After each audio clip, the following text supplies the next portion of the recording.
pagsubok, normal yan. Pero kung ikaw mismo ang gumagawa ng paraan para magkaroon ng pagsubok, yun ang mali. Mali is mali. Kung alam nating talo tayo, tanggapin natin ang katotohanan na talo tayo. Huwag tayong gumawa ng paraan para sa pansariling ambisyon. Sa sarili mong diplomasya, galing dyan sa sarili mo. O dahil sa gusto mong makamit ang mga gusto mo. Pero lagi nating pakakatandaan, ang salitang ito, napakasimple.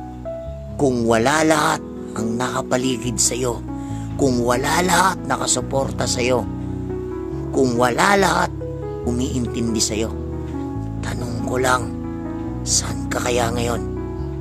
Kaya huwag kang magsarili, huwag kang mag-isip ng pansarili, huwag kang gumawa ng pansarili.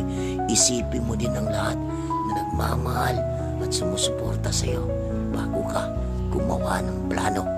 Kaya huwag kang magpaka perpekto, dahil sa mata ng Diyos, sa mata ng tao, nagkulang ka.